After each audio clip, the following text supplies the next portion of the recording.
बच्चों देखो अब हम लोग डिस्कस करने जा रहे हैं आज की क्लास में थर्मोकेमिस्ट्री के ऊपर। तो बिना टाइम वेस्ट किए हम लोग स्टार्ट करते हैं। तो देखो हम लोग स्टार्ट करते हैं एंथैल्पी ऑफ रिएक्शन से।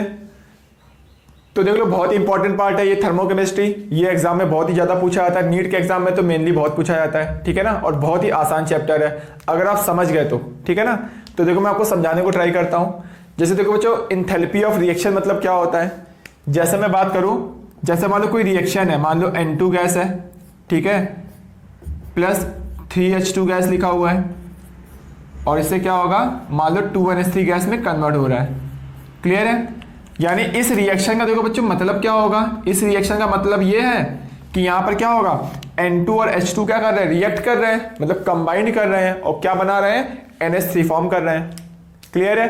अब NH3 फॉर्म कैसे होगा, तो देखो पहले यहाँ पर क्या होगा, यहां पर N और N के बीच का बॉन्ड क्या होगा, ब्रेक होगा। क्लियर है। यहां पर H और H के बीच का बॉन्ड क्या होगा, ब्रेक होगा। और यहां पर जब बॉन्ड ब्रेक होगा, ध्यान से देखो, जब यहां बॉन्ड ब्रेक होगा तो एनर्जी क्या होगी, बॉन्ड को तोड़ने के लिए हमेशा एनर्जी देनी पड़ती है, मतलब मैं बोल सकता हूं यहां पर एनर्जी क्या होगी, एब्जॉर्ब होगी। क्लियर है। चलो ठीक है। अब देखो यहां पर क्या होगा, NH के बीच का बॉन्ड क्या होगा, बनेगा। और जब NH के बीच बॉन्ड बनेगा तो यहां ध्यान से देखो क्या होगा, यहां पे बॉन्ड होगा, फॉर्म होगा। और जब बॉन्ड फॉर्म होता है तो एनर्जी क्या होती है, रिलीज होती है। क्लियर है। यानी यहां पर देखो कुछ बॉन्ड, कभी भी कोई रिएक्शन होती है तो पुराने बॉन्ड टूटते हैं और नए बॉन्ड फॉर्म होते हैं। तो पुराने बॉन्ड टूटेंगे तो एनर्जी क्या होगी, एब्जॉर्ब होगी, और नए बॉन्ड बनेंगे तो एनर्जी क्या होगी, रिलीज होगी। यानी मैं ये बोल सकता हूं कि पूरी रिएक्शन में कुछ ना कुछ एनर्जी चेंज होगा। ठीक है। उस एनर्जी चेंज को हम लोग किससे रिप्रेजेंट करते हैं, डेल्टा H से रिप्रेजेंट करते हैं। तो इसको हम लोग डेल्टा H रिएक्शन भी बोलते हैं। डेल्टा H क्या रिप्रेजेंट कर रहा है कि जब रिएक्टेंट से प्रोडक्ट बन रहा है तो कितनी एनर्जी चेंज हुई है। क्या आ रही बात समझ में आप लोगों को। चलो फिर ठीक है। यानी मैं बोल सकता हूं कि अब ये डेल्टा H की वैल्यू क्या होगी, निगेटिव होगी, पॉजिटिव होगी। तो डेल्टा H की वैल्यू निगेटिव भी हो सकती है और डेल्टा H की वैल्यू क्या हो सकती है, पॉजिटिव भी हो सकती है। तो कब निगेटिव होगा कब पॉजिटिव होगा वो हम लोग आगे डिस्कस करेंगे। तो डेल्टा H निगेटिव मतलब क्या होता है, ऐसे रिएक्शन को हम लोग बोलते हैं एक्सोथर्मिक रिएक्शन बोलते हैं। क्लियर है। और डेल्टा H रिएक्शन अगर पॉजिटिव है तो ऐसे रिएक्शन को हम लोग क्या बोलते हैं, एंडोथर्मिक रिएक्शन बोलते हैं। क्लियर है। अब डेल्टा H पॉजिटिव मतलब होगा कि जब भी रिएक्टेंट से प्रोडक्ट तभी बनेगा जब ओवरऑल हीट क्या होगी, तुम्हारी एब्जॉर्ब होगी। तो ये नेट हीट की बात हो रही, ओवरऑल एनर्जी। जैसे मान लो किसी भी चीज को मैंने क्या किया, मान लो किसी भी चीज को तुम अगर जला रहे हो, कंबशन कर रहे हो, तो पहले तो तुम्हें जलाना पड़ेगा, तो एनर्जी देनी पड़ेगी। ऐसे ही होगा ना। फिर बाद में एनर्जी रिलीज होगी। मान लो मैंने एनर्जी दी 2 किलो जूल की और रिलीज हो गई 10 किलो जूल, तो नेट 8 किलो जूल की क्या हो गई, उसको बोलेंगे नेट एनर्जी, वो रिलीज हो रही है ना। यानी जब भी रिएक्टेंट से प्रोडक्ट बनेगा और अगर नेट एनर्जी क्या हो रही है, रिलीज हो रही है, तो ऐसी रिएक्शन को हम लोग क्या बोलते हैं, एक्सोथर्मिक रिएक्शन। और जिसमें नेट एनर्जी एब्जॉर्ब होती है उसको क्या बोलते हैं, एंडोथर्मिक रिएक्शन। तो वही डेफिनेशन फॉर्म में लिखा हुआ है, heat of reaction indicates amount of energy change during the conversion of reactant into product. Clear है। तो इसको हम लोग बोलते हैं एंथैल्पी ऑफ रिएक्शन, या फिर बोलते हैं हीट ऑफ रिएक्शन भी बोलते हैं। ठीक है। या फिर इसी को ये भी बोलते हैं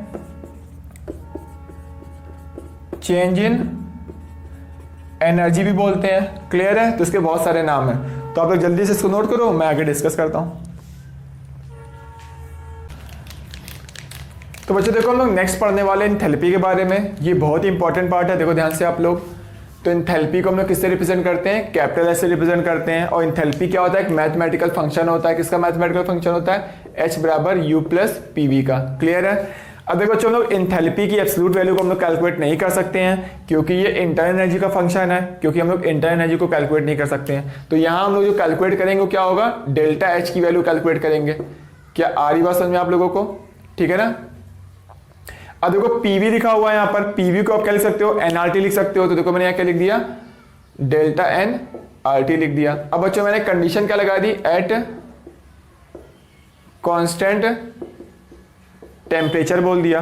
तो जब यहाँ बच्चों देखो टेम्परेचर कांस्टेंट होगा तो क्या होगा, ये R और T क्या होगा, बाहर आ जाएगा, मतलब आएगा ये डेल्टा H इक्वल टू होगा delta U plus delta n g into R T. तो ये इक्वेशन बहुत ही ज़्यादा इंपॉर्टेंट है, मैं बार बार इसको यूज़ करूंगा, ध्यान रखना आप लोग। किसी भी रिएक्शन में क्या होता है, डेल्टा एच इक्वल टू होता है delta U plus delta n g R T, क्योंकि रिएक्शन में क्या होता है, टेम्परेचर कांस्टेंट होता है। देखो बच्चों, आपको मैं एक इन्फॉर्मेशन और देना चाहता हूँ, जैसा कि डेल्टा एच या फिर आप बोल सकते हो डी एच कर सकते हो, डी क्यू लिख सकते हो, एट कांस्टेंट प्रेशर पर लिख सकते हो, यानी इसकी वैल्यू होती है n C P d T होती है। या फिर डी यू को क्या लिख सकते हो, d Q at constant volume लिख सकते हो, ये क्या होता है, n C V d T होता है। क्लियर है? यानी अगर आप हीट कर रहे हो एट कांस्टेंट टेम्परेचर पर, यदि हीट कर रहे हो एट कांस्टेंट प्रेशर पर, इसका मतलब वो हीट क्या कर रही है, इंथैल्पी को इंक्रीज कर रही है। अगर तुम हीट कर रहे हो एट कांस्टेंट वॉल्यूम पर, तो वो क्या चेंज कर रहा है, वो इंटरनल एनर्जी को चेंज करेगी। क्लियर है? तो ये यू लिखा, यू मतलब इंटरनल एनर्जी की बात हो रही है। ठीक है, तो यहाँ पे वैल्यू पुट करो तो यहाँ पे क्या आ जाएगा, देखो इसको डिफरेंशियल फॉर्म में लिखोगे तो d H plus equal to क्या होगा, d U plus d n, ठीक है, या फिर लिख सकते हो इसको डेल्टा एन जी इंटू क्या होगा, आर टी हो जाएगा। या फिर इसको देखो मैं ये भी लिख सकता हूँ, ये क्या होगा, ये डी क्यू हो जाएगा एट कॉन्स्टेंट प्रेशर पर इक्वल टू डी क्यू होगा एट कॉन्स्टेंट वॉल्यूम पर plus delta n g into R T. Clear है? अब आपसे देखो बच्चों, क्वेश्चंस कैसे कैसे पूछा जाएगा वो मैं बता देता हूँ। तो ये बहुत ही इंपॉर्टेंट पार्ट है। तो आपसे बोला जाएगा, बताओ बच्चों कब डेल्टा एच की वैल्यू ज़्यादा होगी, कब डेल्टा यू की वैल्यू ज़्यादा होगी, तो आप कैसे निकालोगे। या फिर आपसे ऐसे क्वेश्चन पूछा जाएगा कि मान लो ये रिएक्शन दे दी जाएगी, जैसे N2 गैस है प्लस 3H2 गैस है और यहाँ पे क्या बन रहा है, 2NH3 गैस है। ठीक है, आपको रिएक्शन दे दी जाएगी, तो आप क्या करोगे, यहाँ से डेल्टा एन जी की वैल्यू कैलकुलेट करो पहले तो यहाँ डेल्टा एन जी क्या है, पॉजिटिव है कि निगेटिव बोले, ये देखो। तो डेल्टा एन जी कैसे निकालते हो, प्रोडक्ट के मोल माइनस रिएक्टेंट के मोल। तो प्रोडक्ट के मोल कितने हैं, 2 है, रिएक्टेंट के मोल कितने हैं, 1 + 3 कितना है, 4 है, यानी वैल्यू कितनी आ रही है, -2। तो डेल्टा एन जी की वैल्यू कितनी आ गई, -2। क्लियर है? अब बताओ बच्चों, ये वाली वैल्यू -2 है, ठीक है, तो ये टर्म इधर जाएगा तो क्या होगा, पॉजिटिव हो जाएगा, यानी जो डेल्टा एच आएगा वो क्या आएगा, डेल्टा यू -2RT आ जाएगा। अब बताओ इनमें से कौन सी वैल्यू ज़्यादा है, डेल्टा एच ज़्यादा है कि डेल्टा यू ज़्यादा है। तो देखो डेल्टा यू से कुछ माइनस कर रहे हो तब तुम डेल्टा एच के बराबर पहुंच रहे हो, इसका मतलब क्या होगा, delta U value delta H से ज़्यादा है। क्लियर है? या फिर बोल सकते हो डी एच की वैल्यू क्या होगी, डी यू से ज़्यादा होगी। या फिर बोल सकते हो d Q at constant pressure पे ये कम होगा D Q at constant volume पर। क्या क्लियर है आप लोगों को? तो ऐसे क्वेश्चंस आपसे पूछे जाएंगे, तो आपको बहुत अच्छे से ध्यान रखना है कैसे सॉल्व करना है। तो मैं रफ कर रहा हूँ इस सब पार्ट को। तो बोलेगा इसमें से 4 ऑप्शन दे देगा, बोलेगा बताओ इंथैल्पी, ये delta heat at constant pressure और हीट एट कांस्टेंट वॉल्यूम में कौन सी वैल्यू ज़्यादा होगी, कौन सी वैल्यू कम होगी, या हीट एट कांस्टेंट प्रेशर में किस ऑप्शन में ज़्यादा होगा। ठीक है ना? तो ऐसे क्वेश्चन आपको करने पड़ेंगे। ये चलो मैं दूसरा क्वेश्चन एक और ले लेता हूँ। बोल रहा हूँ N2 गैस है प्लस I2 गैस है, ठीक है, ये गैस लिखा हुआ है, यहाँ पे लिखा हुआ है 2HI गैस है। ठीक है, अब अगर यहाँ तुम देखो डेल्टा एन जी की वैल्यू क्या होगी, यहाँ पर डेल्टा एन जी 0 है, इसका मतलब क्या होगा कि यहाँ delta H equal to delta U है, बाकी ये डेल्टा एन जी 0 हो गया, यानी डी एच इक्वल टू क्या लिख सकते हो, डी यू लिख सकते हो, या फिर D Q at constant pressure और D Q at constant volume दोनों भी क्या होंगे, इक्वल होंगे। क्या समझ में आ रही बात आप लोगों को? चलो फिर ठीक है, मैं रफ करता हूँ इस पार्ट को भी। एक चलो और एग्जांपल लेके मैं आपको बता देता हूँ। ठीक है, जैसे 3rd नंबर है, आपसे बोलेगा मान लो एक रिएक्शन गैस दी है, PCl5 गैस है, ये डिसोसिएट हो रही है मान लो PCl3 गैस में और प्लस Cl2 गैस में डिसोसिएट हो रही है। ठीक है, अब बच्चों बताओ यहाँ पर डेल्टा एन जी की वैल्यू कितनी होगी, change in number of product के 2 मोल है, रिएक्टेंट के 1 मोल है, तो यहाँ पर 2 - 1 यानी 1 आ जाएगा, यानी ये वैल्यू पॉजिटिव आ गई, क्योंकि डेल्टा एच इक्वल टू क्या होगा, डेल्टा यू प्लस 1 × RT हो जाएगा। क्या आ रही बात समझ में आप लोगों को? यानी डेल्टा यू में कुछ जोड़ रहे हो तब डेल्टा एच के बराबर पहुंच रहे हो, इसका मतलब क्या होगा, डेल्टा एच की वैल्यू डेल्टा यू से ज़्यादा होगी, या फिर डी एच की वैल्यू डी यू से ज़्यादा होगी, या फिर D Q at constant pressure ज़्यादा होगा D Q at constant volume से। क्या क्लियर है आप लोगों को? चलो ठीक है। और बच्चों देखो यहाँ से आपसे एक क्वेश्चन और पूछा जा सकता है, आपसे बोलेगा कि बच्चों यहाँ वर्क डन निकालो। ठीक है, किसी भी रिएक्शन में अगर वर्क डन पूछ लेगा तो यहाँ पर रिएक्शन में क्या हो रहा है, टेम्परेचर तो कांस्टेंट है, ठीक है। वर्क डन क्या होगा, minus integration p external d V होता है। बट अगर तुम यहाँ पे ध्यान से देखो, यहाँ पे सिर्फ क्या चेंज कर रहा है, नंबर ऑफ मोल चेंज कर रहा है, तो ऐसे केस में आंसर क्या होगा, delta n g into R T होगा। तो यहाँ का वर्क डन क्या होगा, delta n g R T. तो टेम्परेचर दिया होगा आप लोगों को, डेल्टा एन जी निकाल लोगे, आर की वैल्यू क्या होती है, कॉन्स्टेंट होती है, तो वर्क डन भी आ जाएगा। क्लियर है। तो जल्दी से आप नोट करो, मैं आगे डिस्कस करता हूँ। तो बच्चों देखो, हम लोग नेक्स्ट डिस्कस करने वाले हैं थर्मोकेमिकल इक्वेशन के बारे में, और ये बहुत ही इंपॉर्टेंट पार्ट है, क्योंकि अभी आगे हम लोग पढ़ेंगे enthalpy of formation, enthalpy of combustion के बारे में, ये कैलकुलेट कैसे करते हैं। तो इसको कैलकुलेट करने से पहले आपको लिखना आना चाहिए, ठीक है ना। तो हम लोग स्टार्ट करते हैं थर्मोकेमिकल इक्वेशन से। तो थर्मोकेमिकल इक्वेशन क्या होती है, जिस रिएक्शन में केमिकल चेंज के साथ साथ क्या होता है, एनर्जी चेंज भी होता है, तो ऐसी रिएक्शन को हम लोग क्या बोलते हैं, थर्मोकेमिकल इक्वेशन बोलते हैं। क्या आ रही बात समझ में आप लोगों को, चलो फिर ठीक है। अब देखो बच्चों, इसको लिखने के कुछ रूल्स होते हैं, one by one rules discuss करते हैं। तो पहला रूल क्या होगा कि केमिकल इक्वेशन, जो भी तुम इक्वेशन लिख रहे हो उसको बैलेंस करना है। पहली बात तो वो बैलेंस होनी चाहिए, पहला रूल ये है, आपको याद रखना है, ठीक है। सेकेंड रूल क्या होगा कि एलिमेंट जो भी होगा, ठीक है ना, या फिर मॉलिक्यूल होगा, उसकी फिजिकल स्टेट आपको या फिर एलोट्रोपिक फॉर्म लिखना पड़ेगा। जैसे मान लो वाटर है, ठीक है, तो वाटर क्या होता है, वाटर सॉलिड भी होता है, वाटर लिक्विड भी होता है, वेपर भी होता है। तो वाटर सॉलिड दिया हुआ है कि वाटर लिक्विड की बात कर रहे हो कि वाटर वेपर की बात कर रहे हो, वी मतलब वेपर, तो आपको लिखना पड़ेगा, उसकी फिजिकल स्टेट लिखनी पड़ेगी, या फिर एलोट्रोपिक फॉर्म लिखनी पड़ेगी। एलोट्रोपिक फॉर्म जैसे मान लो कार्बन है, ठीक है, कार्बन ग्रेफाइट फॉर्म में है, या फिर कार्बन क्या होगा, डायमंड फॉर्म में है, यानी इसको बोलते हैं ये कार्बन के दो एलोट्रोप्स हो गए। तो तुम्हें एलोट्रोपिक फॉर्म और फिजिकल स्टेट दोनों तुम्हें लिखना पड़ेगा, इंडिकेट करना पड़ेगा। दो रूल समझ में आया आप लोगों को, तो आप लोग जल्दी से इसको नोट करो, मैं फिर आगे बाकी के बचे हुए रूल्स पढ़ता हूं, ठीक है, लिखता हूं, तो आप नोट करिए इसको। तो बच्चों देखो, थर्मोकेमिकल इक्वेशन के हम लोग ने दो रूल्स लिखे हुए हैं, बाकी के 3 रूल्स और लिखे हुए हैं। ये पांचों रूल्स बहुत ही ज़्यादा इंपॉर्टेंट है, ध्यान से सुनना, ठीक है ना। पहला रूल्स क्या था, रिएक्शन बैलेंस होनी चाहिए। दूसरा क्या था कि जब भी आप रिएक्शन लिखोगे तो फिजिकल स्टेट या फिर एलोट्रोपिक फॉर्म जो भी होगी तुम्हें लिखनी पड़ेगी, मेंशन करनी होगी। क्लियर है। थर्ड रूल क्या होगा कि जो स्टोइचियोमेट्रिक कोफिशिएंट होता है वो हमेशा क्या होना चाहिए, तुम्हारा जितना कम से कम हो उतना कम होना चाहिए, या फिर जनरली कितना होना चाहिए, कम से कम मतलब 1 मोल के लिए होना चाहिए। तो जब भी रिएक्शन लिखोगे हमेशा क्या लिखोगे, 1 मोल के लिए लिखोगे। तो मैं एंथैल्पी ऑफ फॉर्मेशन लिखूंगा, चाहे एंथैल्पी ऑफ कंबशन लिखूंगा, सब किसके लिए लिखूंगा, 1 मोल के लिए लिखूंगा। आगे बात समझ आप लोगों को, चलो ठीक है। अब देखो फोर्थ यहाँ पे क्या है, if a reaction is multiplied by n factor then value of delta H will also be multiplied by the same factor. इसका मतलब ये लिखा हुआ है कि मान लो कोई रिएक्शन दी हुई है, मान लो रिएक्शन मैंने दे दी, लिख दी, मान लो C है, ये ग्रेफाइट लिखा हुआ है, C graphite plus O2 gas, ठीक है। तो यहाँ पे क्या बन रहा है, CO2 गैस बन रहा है। क्लियर है। और बच्चों बता देखो, यहाँ पर इसका डेल्टा एच मान लो दिया हुआ है x किलो जूल दिया हुआ है। क्लियर है। अब x की वैल्यू कुछ भी हो सकती है, ठीक है।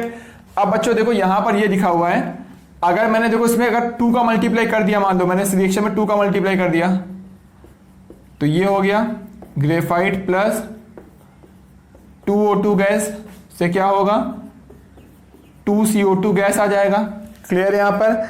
अब देखो बच्चों, डेल्टा एच क्या होता है, ये एक एक्सटेंसिव प्रॉपर्टी होती है, यानी मास पे डिपेंड करती है। यानी इस रिएक्शन में अगर तुम 2 का मल्टीप्लाई करोगे तो इसमें भी क्या होगा, इसका रिएक्शन एनर्जी चेंज हो जाएगा, क्योंकि वो x नहीं होगा, अब कितना हो जाएगा, वो 2x हो जाएगा। क्या आ रही बात समझ में आप लोगों को। यानी अगर इसके में अगर आप रिएक्शन में 2 का मल्टीप्लाई कर रहे हो तो रिएक्शन में भी 2 का, डेल्टा एच में भी 2 का मल्टीप्लाई करना पड़ेगा। अगर आप इसमें 5 का मल्टीप्लाई करोगे तो इसमें भी 5 का मल्टीप्लाई करना पड़ेगा। इसको अगर आप 6 से डिवाइड करोगे तो इसको भी 6 से डिवाइड करना पड़ेगा। क्यों, क्योंकि डेल्टा एच क्या होता है, एक एक्सटेंसिव प्रॉपर्टी होती है, ठीक है। और हम लोग एनर्जी के बारे में डिस्कस करें, मतलब डेल्टा एच की बात कर रहे हैं यहाँ पर हम लोग। क्लियर है आप लोगों को। तो सेकेंड वाला भी समझ में आ गया होगा, ये फोर्थ वाला रूल्स। तो मैं रफ करूँ इसको। अब बच्चों देखो फिफ्थ रूल क्या बोल रहा है, फिफ्थ रूल ये बोल रहा है कि if reaction is written in reverse order, अगर रिएक्शन को अगर आपने रिवर्स ऑर्डर में लिख दिया तब डेल्टा एच के साइन में क्या होगा, चेंज हो जाएगा। जैसे कि मान लो फिर मैं वही सेम रिएक्शन लिखता हूं, तो C ग्रेफाइट लिखा हुआ है, ठीक है, प्लस क्या होगा O2 गैस लिखा हुआ है, और यहां पे क्या लिखा हुआ है CO2 गैस लिखा हुआ है, मान लो उसके डेल्टा एच की वैल्यू कितनी है, x किलो जूल है, x की वैल्यू कुछ भी हो सकती है, ठीक है। अब वो ये बोल रहा है कि अगर आपने इस रिएक्शन को रिवर्स ऑर्डर में लिखा, जैसे मान लो मैंने उसको रिएक्शन को ऐसे लिख दिया कि CO2 गैस है, ठीक है, फिर क्या लिख दिया, C गैस मतलब C ग्रेफाइट लिख दिया, प्लस O2 गैस लिख दिया। तो यहां तुमने जब रिवर्स किया तो यहां पे किसका मल्टीप्लाई करना पड़ेगा, डेल्टा एच का मल्टीप्लाई करना पड़ेगा। ये डेल्टा एच तो डेल्टा एच 3 हो जाएगा, मतलब ये वैल्यू एक्स नहीं रहेगी, कितनी हो जाएगी, -x किलो जूल हो जाएगी। यानी आपको इसका साइन को चेंज करना पड़ेगा। अगर आप रिएक्टेंट को प्रोडक्ट बना दोगे या प्रोडक्ट को रिएक्टेंट बना दोगे, इसका मतलब आप इसको रिवर्स डायरेक्शन में अगर रिएक्शन को लिख दोगे तब माइनस का मल्टीप्लाई हो जाएगा। क्लियर है। तो 5 रूल्स बहुत ही ज्यादा इंपॉर्टेंट है, आपको याद रखने हैं, तो आप लोग देख लो, ठीक है। तो जल्दी से नोट करो, मैं आगे डिस्कस करता हूं। तो बच्चों देखो, हम लोग नेक्स्ट पढ़ने वाले हैं हेंस लॉ के बारे में। ये बहुत ही ज्यादा इंपॉर्टेंट है, इसी का यूज करके हम लोग क्या करेंगे, क्वेश्चन सॉल्व करेंगे। देखो ये लॉ बोल क्या रहा है वो मैं समझा देता हूं आप लोगों को। जैसे कि बच्चों देखो, मान लो ए से कुछ डी बन रहा है, ठीक है ना। तो जब ए से डी एक रिएक्शन हो रही है, इसमें कुछ ना कुछ एनर्जी चेंज होगा, उसको मैंने डेल्टा से रिप्रेजेंट कर दिया। क्लियर है। अब मैंने क्या किया, देखो ए से कुछ बी बन रहा है, यहां पे भी कुछ ना कुछ एनर्जी चेंज होगा, हो सकता है एनर्जी एब्जॉर्ब हो या फिर हो सकता है एनर्जी रिलीज हो, जो भी हो मैंने उसको मान लिया ये वैल्यू कितनी है, डेल्टा एच वन है। क्लियर है। अब मान लो बी से मैंने क्या बना दिया, सी बना दिया, तो यहां पे भी कुछ ना कुछ एनर्जी चेंज होगा, उसको मैंने क्या बोल दिया, वो डेल्टा एच टू है। फिर सी से मैंने डी बना दिया, तो मैंने बोल दिया यहां पे जो एनर्जी चेंज उसको मैंने क्या बोल दिया, डेल्टा एच थ्री बोल दिया। क्लियर है। तो ये हेंस लॉ ये बोलता है कि कंजर्वेशन ऑफ एनर्जी लगाता है। मतलब क्या होगा कि एनर्जी, यानी ए से अगर तुम डी डायरेक्ट जाओ या फिर तुम इनडायरेक्ट जाओ, तो एनर्जी चेंज हमेशा क्या रहेगा, सेम रहेगा। यानी यहां पर जो डेल्टा एच की वैल्यू होगी वही वैल्यू कितनी होगी, delta H one plus delta H two plus delta H three, इन तीनों को ऐड कर दोगे उसके बराबर होगा। यानी एनर्जी हमेशा क्या रहेगी, कंजर्व रहेगी। आ रही बात समझ में आप लोगों को। तो वही देखो लिखा हुआ है, द हीट एब्जॉर्ब और release in A given chemical reaction is the same whether the process occurring in one step और सेवरल स्टेप, चाहे वो एक स्टेप में हो रही, चाहे कई सारे स्टेप में हो रही हो, ठीक है ना। एनर्जी चेंज क्या रहेगा, हमेशा सेम रहेगा। ठीक है। तो आप जल्दी से इसको नोट करिए, मैं आगे डिस्कस करता हूं। तो बच्चों देखो, हम लोग नेक्स्ट पढ़ने वाले हैं types of heat of reaction के बारे में, यानी डेल्टा एच कितने टाइप का होता है वो डिस्कस करेंगे। तो ये टॉपिक बहुत ही ज्यादा इंपॉर्टेंट है, यहीं से आपसे मेनली क्वेश्चन पूछे जाते हैं। जैसे first enthalpy of formation. Clear है। तो एंथैल्पी ऑफ फॉर्मेशन देखो, it is not possible to determine the absolute value of enthalpy of a substance, यानी किसी भी सब्सटेंस की हम लोग एंथैल्पी की एब्सोल्यूट वैल्यू हम लोग कैलकुलेट नहीं कर सकते हैं। यानी यहां पे हम लोग जो भी कैलकुलेट करेंगे वो क्या होगी, एक रिलेटिव वैल्यू होगी। क्लियर है। अब ये एब्सोल्यूट वैल्यू कैलकुलेट क्यों नहीं कर सकते हैं, क्योंकि H इक्वल टू क्या होता है, U प्लस पी वी होता है। यानी एंथैल्पी जो होता है वो क्या होता है, इंटरनल एनर्जी का फंक्शन होता है, और हम लोग इंटरनल एनर्जी को कैलकुलेट नहीं करते, हम लोग यहाँ इस चैप्टर में change in internal energy calculate करते हैं। आ रही बात समझे आप लोगों को। तो बच्चों देखो यहाँ पर अब इसको हम लोग रिलेटिव वैल्यू कैलकुलेट करेंगे, यानी किसी के रिस्पेक्ट में कैलकुलेट करेंगे, क्योंकि एब्सोल्यूट वैल्यू तो कैलकुलेट कर ही नहीं सकते हैं। तो देखो बच्चों, रिलेटिव वैल्यू कैसे कैलकुलेट करेंगे। तो यहाँ पे कुछ वैल्यू जीरो मानी गई है, जैसे कि मैं बात करूं एंथैल्पी ऑफ फॉर्मेशन, ध्यान से देखना, नॉट लगा दिया, मतलब स्टैंडर्ड एंथैल्पी ऑफ फॉर्मेशन की बात हो रही है। क्लियर है। किसकी, कोई भी सब्सटेंस की। तो देखो बच्चों, यहाँ पर किसी भी सब्सटेंस की स्टैंडर्ड एंथैल्पी ऑफ फॉर्मेशन, जैसे कि मान लो कोई भी एलिमेंट नेचर में जिस फॉर्म में मिलता है उसका स्टैंडर्ड एंथैल्पी ऑफ फॉर्मेशन क्या माना गया है, जीरो माना गया है। क्यों, क्योंकि उसको बनाने की जरूरत है ही नहीं। फॉर्मेशन मतलब फॉर्म करने की जरूरत ही नहीं है, वो ऑलरेडी फॉर्म है। जैसे मैं बात करूं यहां पर, हाइड्रोजन नेचर में किस फॉर्म में मिलता है सबसे ज्यादा, H2 गैस फॉर्म में मिलता है ना। यानी H2 गैस फॉर्म का एंथैल्पी ऑफ फॉर्मेशन कितना माना गया है, जीरो माना गया है। आगे बात समझ में आप लोगों को। क्यों, क्योंकि हाइड्रोजन गैस को तुम्हें बनाने की जरूरत नहीं है, वो ऑलरेडी नेचर में H2 फॉर्म में मिलता है। क्लियर है। तो जैसे मैं बात करूं, ब्रोमीन हो गया, ब्रोमीन जो होता है एलिमेंट, वो किस फॉर्म में नेचर में मिलता है, वो Br2 लिक्विड फॉर्म में मिलता है, इसलिए इसका एंथैल्पी ऑफ फॉर्मेशन कितना लिया गया है, जीरो माना गया है, क्योंकि उसको बनाने की जरूरत है ही नहीं, वो ऑलरेडी क्या है, बना हुआ है। क्लियर है। वैसे Cl2 की बात करें तो enthalpy of formation Cl2 gas से कितना माना गया है, जीरो माना गया है। क्या आ रही बात समझ में आप लोगों को। चलो ठीक है। जितने भी मेटल्स होते हैं, अगर मैं बात करूं जितने भी मेटल्स होते हैं, मेटल्स क्या होते हैं, सॉलिड होते हैं, उसका एंथैल्पी ऑफ फॉर्मेशन क्या होता है, जीरो होता है, एक्सेप्ट कौन से मेटल, मरकरी। मरकरी क्या होता है, उसकी लिक्विड फॉर्म क्या होती है, जीरो होती है। क्या आ रही बात समझ में? फॉर एग्जांपल से मैं बोल दूं सोडियम ले लिया मैंने, Na सॉलिड ले लिया, Mg सॉलिड ले लिया, इसकी क्या होगा, एंथैल्पी ऑफ फॉर्मेशन जीरो होगा। क्लियर है आप लोगों को? चलो ठीक है, मैं इसको रफ करता हूं। अब देखो बच्चों, एलोट्रॉपिक फॉर्म लेते हैं। जैसे कार्बन की एलोट्रॉपिक फॉर्म क्या होती है, डायमंड भी होती है, ग्रेफाइट भी होती है। तो कार्बन नेचर में किस फॉर्म में सबसे ज्यादा मिलता है, वो ग्रेफाइट फॉर्म में ज्यादा मिलता है, ठीक है ना। तो कार्बन एलिमेंट की क्या होगी, ग्रेफाइट फॉर्म का एंथैल्पी ऑफ फॉर्मेशन जीरो माना गया है, जबकि कार्बन अगर तुम्हें डायमंड लेना है ये क्या होगा, is not equal to zero. Clear है? क्या मैं बोल दूं एंथैल्पी ऑफ फॉर्मेशन H2O का जीरो होगा? बताओ। अगर आप देखो, मैं एलिमेंट की बात कर रहा हूं, H2O क्या है, मॉलिक्यूल है, ठीक है ना। जैसे H2O में क्या होगा, हाइड्रोजन है और ऑक्सीजन है, तो हाइड्रोजन का H2 फॉर्म जीरो है, H2 गैस फॉर्म, ठीक है, और ऑक्सीजन का O2 गैस फॉर्म जीरो है। H2O जीरो नहीं मानोगे तुम, ना कि CO2 जीरो मानोगे। समझ में आ रही बात? कोई भी एलिमेंट जिस फॉर्म में नेचर में सबसे ज्यादा मिलता है, उस एलिमेंट की वो वाली फॉर्म का एंथैल्पी ऑफ फॉर्मेशन कितना मानोगे, जीरो मानोगे, क्योंकि उसको बनाने की जरूरत नहीं है, वो ऑलरेडी क्या हुआ है, बना हुआ है। जैसे मान लो ऑक्सीजन किस फॉर्म में मिलता है, ऑक्सीजन O2 फॉर्म में भी मिलता है, ऑक्सीजन O3 फॉर्म में भी मिलता है, CO2 फॉर्म में भी मिलता है, वाटर फॉर्म में भी मिलता है, ठीक है। सबसे ज्यादा किस फॉर्म में मिलता है, O2 गैस फॉर्म में, तो इसका एंथैल्पी ऑफ फॉर्मेशन कितना होगा, जीरो होगा। क्लियर है? तो आपको ये एंथैल्पी ऑफ फॉर्मेशन कोई भी एलिमेंट का आप निकाल लोगे, ठीक है। तो आप लोग जल्दी से इसको नोट करो, मैं आगे डिस्कस करता हूं।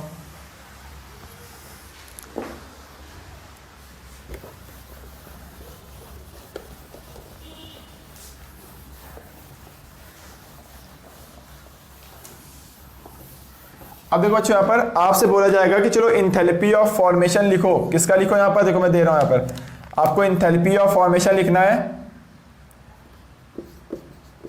CH4 गैस का लिखना है, ठीक है। अब याद करो, हम लोग थर्मोकेमिकल इक्वेशन लिखा था, वही सारे पांचों रूल्स यूज होंगे। तो एंथैल्पी ऑफ फॉर्मेशन जिसका भी लिखना है, याद करो हम लोगों ने क्या दिया था, मिनिमम से मिनिमम कोफिशिएंट होना चाहिए, यानी आप हमेशा 1 मोल के लिए हमेशा लिखोगे। तो एंथैल्पी ऑफ फॉर्मेशन CH4 का लिख रहे हो, तो यहाँ पे आप क्या लोगे, 1 मोल लोगे।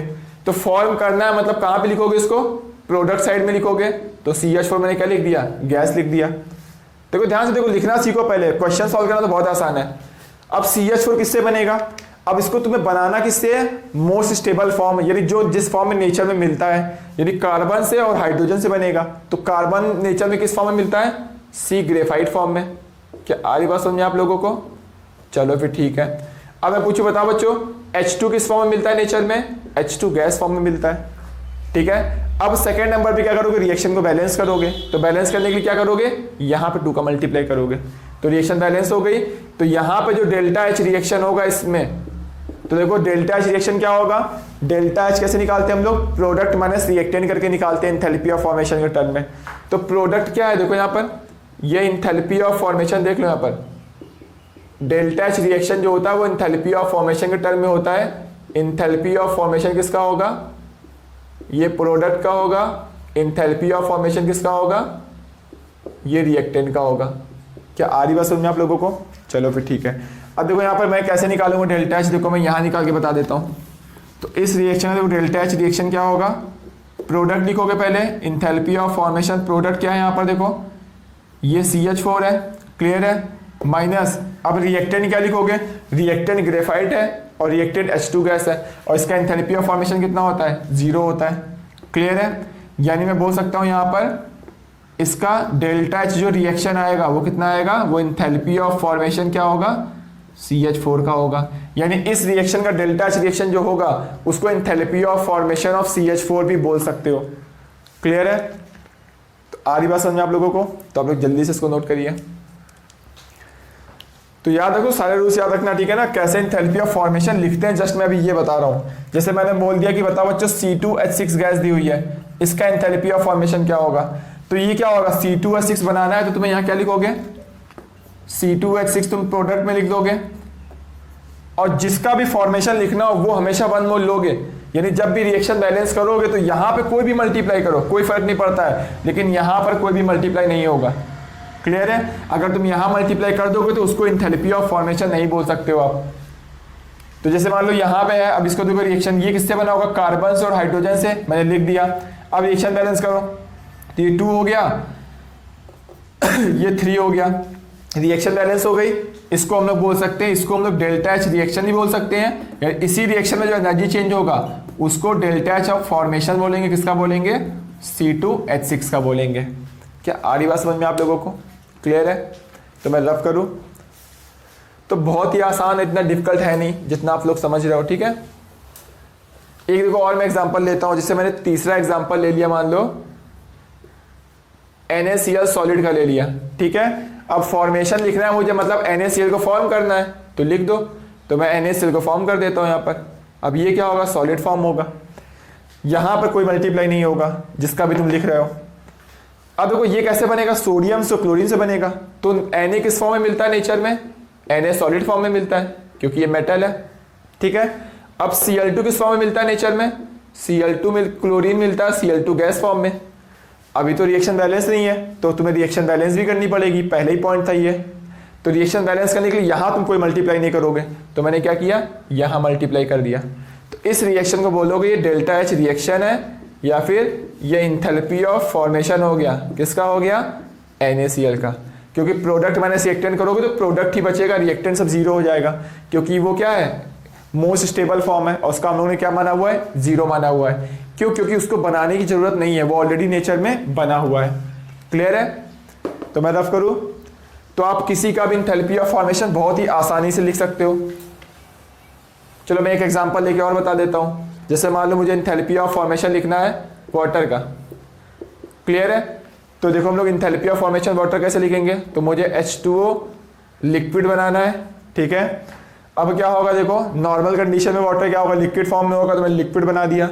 अब ये किससे बनेगा? हाइड्रोजन और ऑक्सीजन से बनेगा। तो मैंने क्या किया? H2 फॉर्म में मिलता है और ये क्या होगा? O2 ये फॉर्म में मिलेगा। रिएक्शन बैलेंस कर, लेकिन यहाँ मल्टीप्लाई नहीं करोगे जिसका भी फॉर्मेशन लिख रहे हो, मतलब तुम यहाँ मल्टीप्लाई कर सकते हो।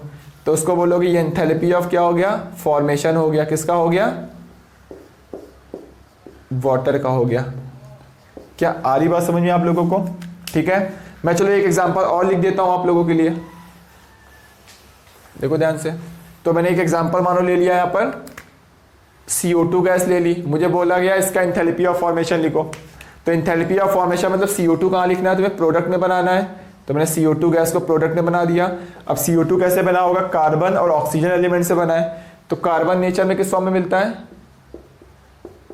तुम्हें मोस्ट स्टेबल फॉर्म से बनाना है, ये हो गया। ऑक्सीजन क्या हो गया? O2 गैस हो गया। तो इसको बैलेंस करने की जरूरत नहीं है, ऑलरेडी बैलेंस है। तो ये एंथैल्पी ऑफ फॉर्मेशन हो जाएगा। किसका हो जाएगा? CO2 गैस का हो जाएगा। क्लियर है? तो आप जल्दी से इसको नोट करो, मैं आगे डिस्कस करता हूं। तो बच्चों देखो हम लोग नेक्स्ट पढ़ते हैं एंथैल्पी ऑफ कंबशन के बारे में। ठीक है ना, यहाँ पर नॉट लगा दोगे मतलब हो गया standard enthalpy of combustion. Clear है? पहले मैं आपको समझाता हूँ इसका मतलब क्या होता है। जैसे देखो बच्चों, यहाँ पर मुझे एंथैल्पी ऑफ कंबशन लिखना है। लिखने का तरीका देखो, जैसे मुझे सी ग्रेफाइड का एंथैल्पी ऑफ कंबशन लिखना है, तो कंबशन कराने के लिए आपको क्या करना पड़ेगा? उसकी ऑक्सीजन से रिएक्शन करानी पड़ेगी। मतलब जो भी आपको दिया है एंथैल्पी ऑफ कंबशन लिखने के लिए, तो आप क्या करोगे? उसकी ऑक्सीजन से रिएक्शन करवा दो। क्लियर है? अब देखो बच्चों, यहाँ पर जिसका भी एंथैल्पी ऑफ कंबशन लिखोगे उसको हमेशा 1 मोल लिखना है। तो यहाँ देखो मैंने 1 लिया हमेशा, तो यहाँ पे क्या बनेगा? CO2 बन जाएगा। क्लियर है? तो इस रिएक्शन का जो एनर्जी चेंज होगा डेल्टा एच रिएक्शन को, इसको हम लोग क्या बोलेंगे? ये एंथैल्पी ऑफ कंबशन है। किसका कंबशन है? सी ग्रेफाइट का है। क्या आ रही बात समझ में आप लोगों को? तो आप लोग नोट करिए इसको। सेकंड देखो बच्चों, मैं बताता हूं आप लोगों को। सेकंड बोल देगा बच्चों एंथैल्पी ऑफ कंबशन लिखो H2 गैस का। ठीक है, तो देखो H2 गैस का एंथैल्पी ऑफ कंबशन क्या होगा? तो किसी का भी एंथैल्पी ऑफ कंबशन लिखना है आप लोगों को, तो क्या करोगे? ऑक्सीजन से रिएक्शन करा दो। तो बताओ ये क्या फॉर्म करेगा? तब ये H2O लिक्विड फॉर्म करेगा। क्लियर है? अब जिसका भी एंथैल्पी ऑफ कंबशन लिख रहे हो वो हमेशा 1 मोल होना चाहिए। अब तुम्हें रिएक्शन को बैलेंस भी करना है, तो बैलेंस करने के लिए तुम्हें क्या करना पड़ेगा? यहाँ पे कोई मल्टीप्लाई नहीं होना चाहिए, मतलब तुम यहाँ पे मल्टीप्लाई कर दो 1/2 का। तो इस रिएक्शन को बोलोगे ये एंथैल्पी ऑफ क्या है? कंबशन है। किसका कंबशन है? H2 गैस का। क्या आ रही बात समझ आप लोगों को? ठीक है। तो चलो मैं इसको रफ करता हूँ और देखो वन बाय वन डिस्कस करते हैं हम लोग बहुत सारे एग्जांपल लेके। जैसे आपसे बोला जाएगा कि बच्चों एंथैल्पी ऑफ कंबशन लिखो, किसका लिखो, CH4 गैस का लिखो। तो एंथैल्पी ऑफ कंबशन लिखना बहुत ही आसान है, जिसका भी बोला गया उसकी रिएक्शन किससे करा दो, ऑक्सीजन से रिएक्शन करा दो। क्लियर है। तो यहां पे क्या करेगा, कार्बन क्या फॉर्म करेगा, ये CO2 फॉर्म करेगा, और हाइड्रोजन क्या फॉर्म करेगा, ये H2O फॉर्म करेगा। क्लियर है आप लोगों को। चलो ठीक है। अब देखो बच्चों enthalpy of combustion reaction balance करो, यहां पे कोई मल्टीप्लाई नहीं होगा, तो यहां पे क्या करना पड़ेगा तुम्हें, 2 2 4 ऑक्सीजन है, मतलब यहाँ 2 का मल्टीप्लाई कर दिया। क्लियर है। तो ये हो जाएगा एंथैल्पी ऑफ कंबशन, किसका कंबशन हो गया, CH4 गैस का। क्लियर है आप लोगों को। तो आप लोग जल्दी से इसको नोट करिए। तो देखो मैं नेक्स्ट लिखता हूं एंथैल्पी ऑफ कंबशन। चलो किसका लिखिए बताओ। जैसे कि मान लो C2H6 गैस का लिख दिया, सेम वही फंडा, कोई अलग नहीं करना है, ठीक है ना। तो आपको क्या करना है, यहाँ पर C2H6 गैस लेना है, इसका कंबशन कराना, मतलब ऑक्सीजन से रिएक्शन करा दो, क्या बनेगा, CO2 और वाटर बनेगा। क्लियर है। अब रिएक्शन को बैलेंस कर लो, तो बैलेंस करोगे, यहाँ पर कोई मल्टीप्लाई नहीं होगा, तो यहाँ 2 है तो यहाँ पर भी 2 होना चाहिए, यहाँ पर 6 है तो यहाँ कितना होना चाहिए, 3 होना चाहिए। क्लियर है। अब देखो यहाँ पर लास्ट में ऑक्सीजन बैलेंस करो, 4 + 3 7 आएगा, तो यहाँ पर आ गया 7/2। तो ये एंथैल्पी ऑफ कंबशन किसका हो गया, C2H6 का हो गया। तो आप लोग जल्दी से इसको नोट करो, मैं आगे डिस्कस करता हूँ। अब हम लोग बहुत ही अच्छे अच्छे क्वेश्चंस करने वाले हैं इसके ऊपर। तो बच्चों देखो हम लोग नेक्स्ट एक क्वेश्चन, बहुत ही अच्छा सा क्वेश्चन सॉल्व करते हैं। जैसा कि आपको दिख रहा होगा, तो एंथैल्पी ऑफ फॉर्मेशन इथेन का आपको निकालना है, एंथैल्पी ऑफ कंबशन 3 एलिमेंट का दिया हुआ। देखो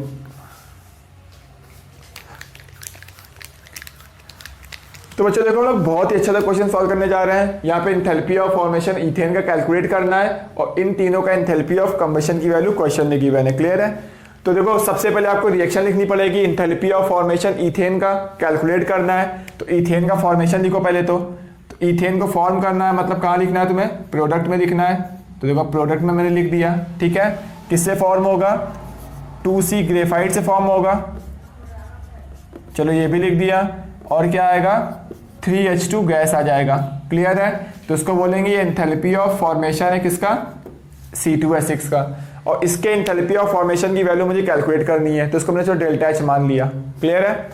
अब आपको 3 का कंबशन दिया हुआ है, किसका किसका कंबशन दिया हुआ है आपको, C ग्रेफाइट का कंबशन दिया हुआ है, ठीक है, H2 गैस का कंबशन दिया हुआ है, एंड C2H6 का कंबशन दिया हुआ है। तो कंबशन मतलब क्या होगा, ऑक्सीजन से रिएक्शन करा दोगे इसको, तो क्या बनेगा, यहाँ पर CO2 गैस बन जाएगा। इसके वैल्यू दी हुई है, इसको मैंने डेल्टा H1 मान लिया। चलो ठीक है, तो मैंने लिख दिया इसका डेल्टा H1 है, इसकी वैल्यू मुझे पता है।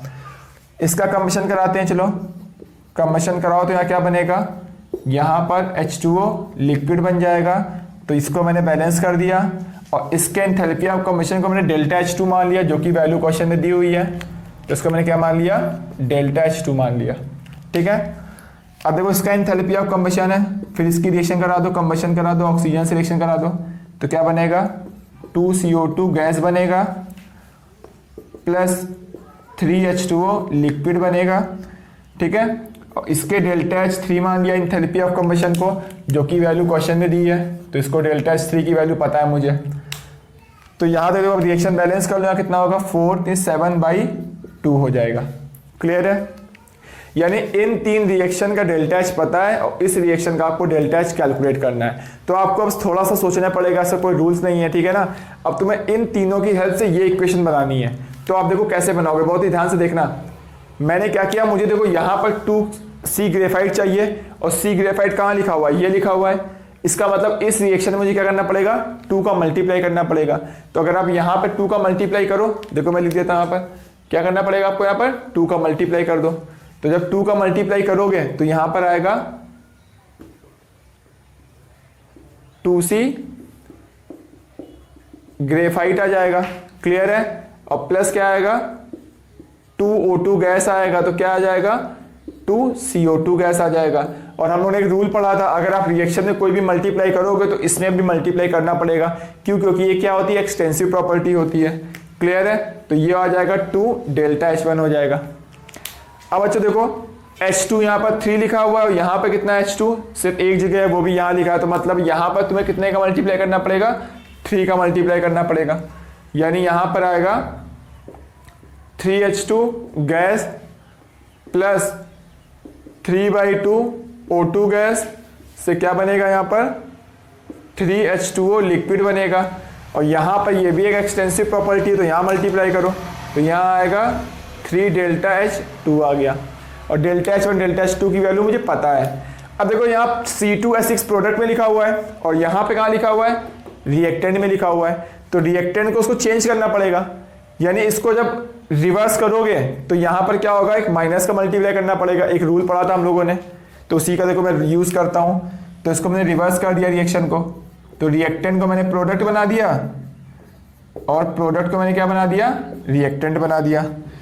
तो ये क्या हो जाएगा, C2H6 गैस हो जाएगा प्लस 7/2 O2 गैस हो जाएगा। इस रिएक्शन पे जो इसमें माइनस का मल्टीप्लाई करोगे तो ये का डेल्टा H3 आ जाएगा। ये क्लियर है आप लोगों को? चलो ठीक है, मैंने क्या किया, इसमें रिवर्स कर दिया, यानी -1 का मल्टीप्लाई कर दिया। देख लो बच्चों, क्लियर है? तो मैं इस वाले पार्ट को रफ कर देता हूं। अब देखो बस सिंपल क्या करना है आपको, इस रिएक्शन को ऐड कर दो। अब इन तीनों को ऐड कर दो तो देखना यही रिएक्शन आ जाएगी। तो जब इन तीनों को ऐड करोगे तो ध्यान से देखो क्या होगा, ऐड करने पर 2O2 और 3/2 O2 मतलब कितना आ गया, 7/2 O2 आ जाएगा।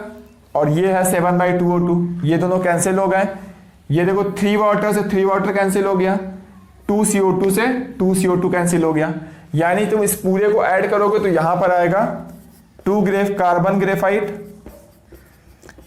ठीक है, प्लस और क्या बचेगा, ये बचेगा प्लस 3H2 गैस आएगा। और यहां पर ये सब कैंसिल होगा, सिर्फ ये बचा हुआ है, मतलब क्या आएगा, C2H6 गैस आएगा। और ये भी क्या है, एक एक्सटेंसिव प्रॉपर्टी है, डायरेक्ट तुम इसको ऐड कर सकते हो। मतलब इस रिएक्शन में डेल्टा H होगा, क्या होगा, 2 delta H plus 3 delta H2, ये H1 है, माइनस डेल्टा H3। इसका मतलब ये देखो रिएक्शन दोनों सेम आ गई। इसका मतलब ये वाला एनर्जी चेंज और ये एनर्जी चेंज हेल्स लॉ लगाओ, सेम होगा। यानी जो डेल्टा H की वैल्यू हमें कैलकुलेट करनी थी वो कितनी होगी, 2 delta H1 plus 3 delta H2 minus delta H3। यानी इसकी वैल्यू क्या होगी, अब आप लिख सकते हो, डेल्टा H1 की वैल्यू कितनी थी, 94.14 था, प्लस 3 डेल्टा H2 की वैल्यू कितनी थी, ये था आपका 68.47 था, और डेल्टा H3 की वैल्यू कितनी थी, 373.3। तो इतने किलो कैलोरी क्या आ चुका है, आपका आंसर आ गया है। क्लियर है? तो आप कमेंट करके बताना कि आंसर आपका कितना आ रहा है। तो जल्दी से आप इसको नोट करिए, मैं नेक्स्ट क्वेश्चन डिस्कस करता हूँ। तो बच्चों देखो, अभी तक हम लोगों ने एंथैल्पी ऑफ कंबशन के बारे में डिस्कस किया है, उसको हम लोग कैसे कैलकुलेट करते हैं एक्सपेरिमेंट से, वार्म कैलोरीमीटर से, ठीक है ना। तो अब देखो नेक्स्ट बढ़ते हैं हम लोग कैलोरिफिक वैल्यू के बारे में, ये आपसे पूछा जाएगा। तो देखो कैलोरिफिक वैल्यू क्या होती है, एंथैल्पी ऑफ कंबशन क्या था, जब 1 मोल सब्सटेंस का कंबशन कराओगे, ठीक है, तो जितनी एनर्जी रिलीज होती है उसको बोलते हैं एंथैल्पी ऑफ कंबशन बोलते हैं। याद है आप लोगों को, यानी 1 मोल सब्सटेंस का कंबशन कराने पे इतनी एनर्जी रिलीज होगी, इसकी कुछ ना कुछ वैल्यू होगी। क्लियर है? और एंथैल्पी ऑफ कंबशन हमेशा क्या होता है, नेगेटिव होता है, क्योंकि एनर्जी हमेशा क्या होती है, कंबशन करने पर रिलीज होती है। तो बच्चों देखो 1 मोल का सब्सटेंस का कंबशन कराओगे तो इतनी एनर्जी रिलीज होगी। अगर 1 ग्राम का कराओगे तो कितनी रिलीज होगी, ये डिवाइड बाई क्या होगा, मोलर मास होगा। समझ में आ रहा है आप लोगों को? इसी वैल्यू को क्या बोलते हैं, कैलोरीफिक वैल्यू बोलते हैं। कैलोरीफिक मतलब क्या होता है, the amount of heat release when 1 gram of a substance is completely burn. यानी 1 ग्राम सब्सटेंस को बर्न करने पर जितनी भी एनर्जी रिलीज होती है उसको बोलते हैं कैलोरीफिक वैल्यू, ठीक है। तो 1 मोल को कंबशन कराने में इतनी रिलीज होती है, तो 1 ग्राम में कितनी होगी, मोलर मास से डिवाइड कर दो। क्लियर है? तो यानी क्या होगा, इतनी वैल्यू आ जाएगी, तो उसको बोलते हैं enthalpy of combustion divide by molar mass को बोलते हैं कैलोरीफिक वैल्यू। क्लियर है आप लोगों को? चलो ठीक है। अब देखो बच्चों, जिसकी कैलोरीफिक वैल्यू ज्यादा होगी मतलब उसका 1 ग्राम कंबशन करने पर एनर्जी ज्यादा रिलीज कर रही है, यानी कैलोरीफिक वैल्यू ज्यादा मतलब वो उतना अच्छा क्या होगा, बेटर फ्यूल होगा। क्लियर है आप लोगों को? जैसे क्वेश्चन दिया हुआ है which is better fuel, ethane और ethyne if enthalpy of combustion ethane और इथाइन का क्वेश्चन में गिवन है। तो बच्चों दोनों की कैलोरीफिक वैल्यू निकालो। तो पहले मैं कैलोरीफिक वैल्यू निकाल रहा हूं किसकी, इथेन की निकालता हूं। तो कैलोरीफिक वैल्यू क्या होगी, इंथैल्पी ऑफ कंबशन कितना दिया हुआ है 360 डिवाइड बाई मोलर मास कितना होता है इसका 30 होता है। तो ये वैल्यू कितनी आएगी, ये 12 आ जाएगी। क्लियर है? अब देखो बच्चों, इंथैल्पी ऑफ कंबशन चलो निकाल, वो कैलोरीफिक वैल्यू हम लोग निकालते हैं किसका, इथाइन का निकालते हैं। इथाइन क्या होता है, C2H2 होता है। तो देखो इंथैल्पी ऑफ कंबशन कितना दिया हुआ है इसका 328 है, और डिवाइड बाई मोलर मास कितना होगा इसका 24 + 2 26 हो जाएगा। तो इसको अगर तुम डिवाइड करोगे तो वैल्यू आएगी 12 पॉइंट समथिंग आएगी, यानी 12.6 के आसपास आएगी। ठीक है ना? तो ये हो गया। तो बच्चों देखो कैलोरीफिक वैल्यू किसकी ज़्यादा है, इसकी ज़्यादा है। ध्यान से देखो, तो कैलोरीफिक वैल्यू जो होगी वो C2H6 की कम है, और कैलोरीफिक वैल्यू किसकी ज़्यादा है, C2H2 की ज़्यादा है। इसका मतलब बेटर फ्यूल कौन होगा, बेटर फ्यूल कौन होगा, वो इथाइन होगा। क्या आ रही बात समझ में आप लोगों को? तो ऐसे भी क्वेश्चन आपसे पूछे जा सकते हैं, तो आप लोग जल्दी से इसको नोट करो। अगर आपको अभी भी कोई डाउट हो तो प्लीज़ कमेंट करके पूछ लेना मुझसे। तो नोट करिए आप लोग। तो बच्चों देखो, हम लोग नेक्स्ट डिस्कस करते हैं इंथैल्पी ऑफ न्यूट्रलाइजेशन के बारे में। इसको डेल्टा एच एन से रिप्रेजेंट करते हैं। देखो ये क्या होता है, देखो मैं आपको समझाता हूँ। तो बच्चों देखो, जब भी एसिड और बेस रिएक्शन करते हैं तो क्या बनता है, यहाँ पर सॉल्ट बनता है और प्लस वाटर बनता है। क्लियर है? और प्लस हीट रिलीज होती है, मतलब ये रिएक्शन क्या होती है, एक्सोथर्मिक होती है। क्लियर है? तो देखो, the amount of heat release when 1 gram equivalent of an acid is neutralized by 1 gram equivalent of a base. जब 1 ग्राम इक्विवेलेंट एसिड का 1 ग्राम इक्विवेलेंट बेस से जब रिएक्शन करेगा तो जितने अमाउंट में एनर्जी रिलीज होती है उस एनर्जी की वैल्यू को क्या बोलते हैं, इंथैल्पी ऑफ न्यूट्रलाइजेशन बोलते हैं। क्लियर है? अब देखो, एक इसकी सेकंड डेफिनेशन और होती है। एसिड क्या करेगा, H+ देगा, बेस क्या करेगा, OH- देगा, तो यहां पे क्या बनेगा, वाटर बनेगा। तो 1 मोल वाटर, देखो ध्यान से देखो, the amount of heat released in the formation of 1 mole of water when an acid is neutralized by a base. जब भी एसिड बेस न्यूट्रलाइज होंगे तो जितने मोल वाटर बनेगा, 1 मोल वाटर बनेगा, 1 मोल वाटर की बात हो रही है। ठीक है ना? तो जितने अमाउंट ऑफ हीट रिलीज होगी उसको क्या बोलेंगे, इंथैल्पी ऑफ न्यूट्रलाइजेशन बोलेंगे। क्या आ रही बात समझ में आप लोगों को? और यहां पर जो, ठीक है, तो बच्चों मैं इसको रफ करूं, चलो फिर ठीक है। और यहां पर जो एसिड बेस है, देखो यहां पर देखो बच्चों, मैं एग्जांपल लेके बताता हूं बहुत अच्छा सा।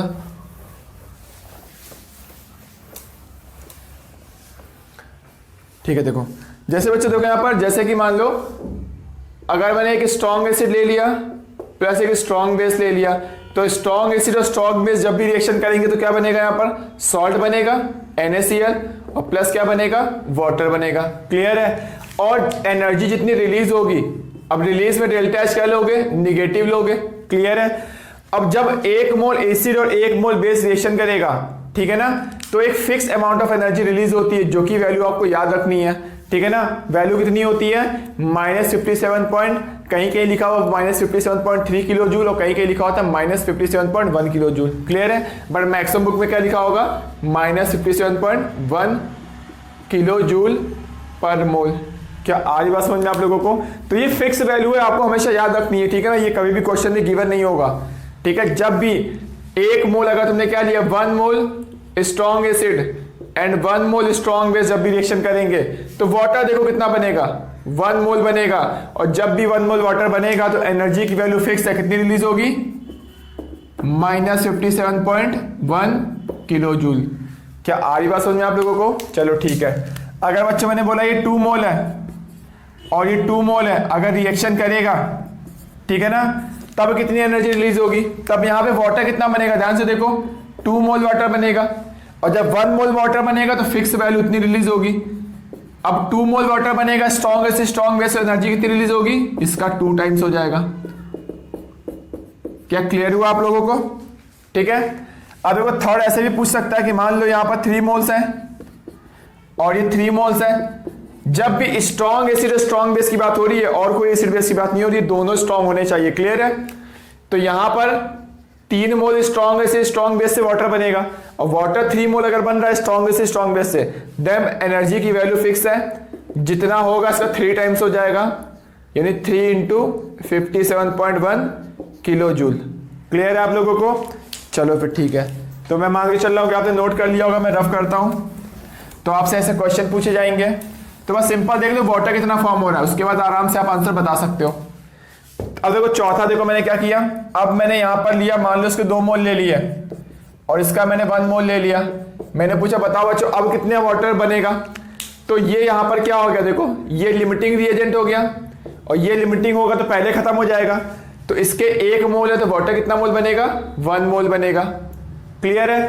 तब एनर्जी की वैल्यू फिक्स होगी, कितनी रिलीज होगी, 1 मोल वाटर बनेगा तो वैल्यू आएगी 57.1 किलो जूल। क्लियर है? चलो ठीक है। अब देखो 5 नंबर एग्जांपल मैंने क्या लिया, इसको 2 मोल्स रखा और मैंने इसको कितना ले लिया, इसको 3 मोल्स ले लिया। अब बच्चों बताओ इन दोनों में ये वाला लिमिटिंग रिएक्टेंट हो जाएगा, यानी वो पहले खत्म हो जाएगा, तो 1 मोल HCl से 1 मोल वाटर बनेगा, तो 2 मोल HCl से कितने मोल बनेगा, 2 मोल वाटर बनेगा।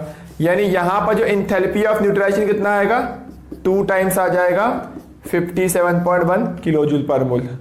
तो इसके पहले जो मैं क्वेश्चन ले रहा था उसमें क्या था, दोनों लिमिटिंग रिएक्टेंट है। यहां पर देखो क्या, यहां पर ये लिमिटिंग है, यहां पर ये लिमिटिंग है। क्लियर है? क्योंकि एक्सेस वाला तो बच जाएगा ना। देखो एनर्जी कब तक रिलीज होगी, जब तक एसिड बेस रिएक्शन करेंगे। अगर दोनों में कोई भी पहले खत्म हो गया वैसे रिएक्शन स्टॉप हो जाएगी, और रिएक्शन स्टॉप होगी तो एनर्जी भी रिलीज होना बंद हो जाएगी।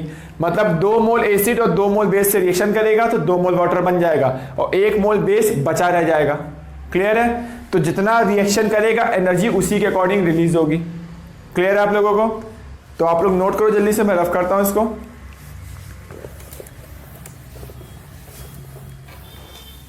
देखो मैं इस पे एक आधा और एग्जांपल आपको बता देता हूं, इस पे आपके बहुत अच्छे से क्वेश्चन पूछे जाते हैं। जैसे देखो मैं आपको बोल रहा हूं यहां पर कि मान लो क्वेश्चन दे दिया कि मान लो H2SO4 है, ठीक है, और NaOH रिएक्शन कर रहे हैं, तो रिएक्शन बैलेंस भी होनी चाहिए। तो क्या बनेगा, Na2SO4 बनेगा और प्लस वाटर बनेगा। क्लियर है? चलो ठीक है। अब मैंने बोला बताओ बच्चों इसका 1 मोल है और इसका 2 मोल है। क्लियर है? अब दोनों ही क्या है, यहाँ पे लिमिटिंग रिएजेंट है, यानी दोनों क्या होंगे, खत्म हो जाएंगे। लास्ट में क्या बचेगा, ये 2 मोल बनेगा। अगर ये 2 मोल बनेगा तो 1 मोल के लिए वैल्यू पता है, तो 2 मोल के लिए वैल्यू कितनी होगी, 2 से मल्टीप्लाई कर दो। आ रही बात समझ में आप लोगों को? चलो ठीक है। अब बच्चों अगर मैंने इसको 2 मोल ले लिया और इसको 1 मोल ले लिया, अब मैंने पूछा बताओ कितनी एनर्जी रिलीज होगी, तो आपको पता है कि ये क्या हो जाएगा, अब लिमिटिंग रिएक्टेंट हो जाएगा, यानी ये पहले खत्म हो जाएगा। तो 2 मोल से 2 मोल वाटर बनेगा, यहां पे ये 1 मोल है तो मतलब वाटर कितना बनेगा, 1 मोल, और 1 मोल वाटर बनेगा स्ट्रॉन्ग से स्ट्रॉन्ग बेस से, तब वैल्यू आपको याद रखनी है, इतने किलो जूल होगा। क्लियर है? चलो ठीक है। अगर मैंने इसको 1 मोल ले लिया, इसको मान लो 6 मोल ले लिया, अब क्या होगा, ये लिमिटिंग रिएक्टेंट हो जाएगा, यानी इसके 1 मोल से कितने मोल वाटर बनेगा, 2 मोल। रिएक्शन से दिख रहा है तो यहाँ 1 मोल ही दिया, तो मतलब कितना आ जाएगा, ये 2 मोल बनेगा। कितना बचेगा ये मुझे उससे मतलब नहीं है, मैं यहाँ पे सिर्फ एनर्जी के बारे में बात कर रहा हूँ इस चैप्टर में, ठीक है ना। बाकी क्वेश्चन हम लोग मोल्स कॉन्सेप्ट में सॉल्व करते हैं। तो ये कितना होगा, 2 टाइम्स हो जाएगा 57.1 किलो जूल। क्लियर है आप लोगों को? तो जल्दी से आप लोग नोट करिए इसको।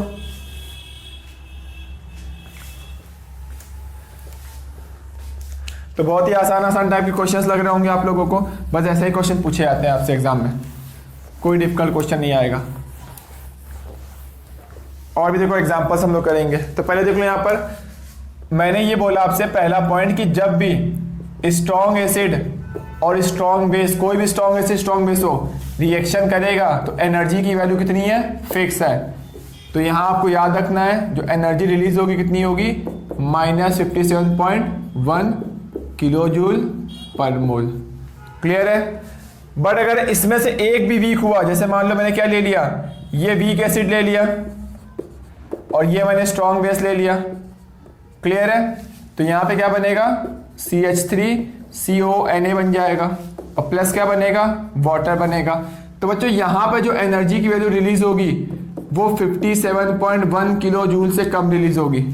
सिर्फ इसमें वैल्यू तुम्हें याद रखनी है, अब कितनी होगी वो हमेशा क्वेश्चन में दिया होगा, वो तुम्हें नहीं याद रखना है, लेकिन ये वाली वैल्यू आपको हमेशा याद रखनी है, ठीक है। अगर मान लो थर्ड मैंने क्या किया, ये मान लो स्ट्रांग है और ये वीक है, ये वीक कितना है मान लो मैंने ले लिया इसकी जगह NH4OH ले लिया, तो यहाँ पे क्या बनेगा NH4Cl बनेगा और प्लस वाटर बनेगा। तो यहाँ पे भी बच्चों देखो जो वैल्यू आएगी कितनी आएगी, 57.1 किलो जूल से कम रिलीज होगी। अब कितनी होगी वो बात की बात है, ठीक है ना। फोर्थ केस मैंने ले लिया, अगर मान लो दोनों वीक एसिड एक वीक बेस है, ये ले लिया, तो यहाँ पर भी क्या होगा CH3CONA बन जाएगा, CH3CONH4 बन जाएगा प्लस वाटर। तो यहाँ पर भी जो एनर्जी रिलीज होगी वो क्या होगी 57.1 किलो जूल से कम रिलीज होगी। क्लियर है आप लोगों को, तो ये आपको समझ में आना चाहिए, ठीक है। अब यहाँ पे कम रिलीज क्यों हो रही है, माइनस हटा के देखोगे पहली बात तो माइनस मतलब रिलीज हो रही है, माइनस मतलब रिलीज हो रही है। यहाँ कितनी हो रही है 57.1 और यहाँ पर 57.1 से कम होगा।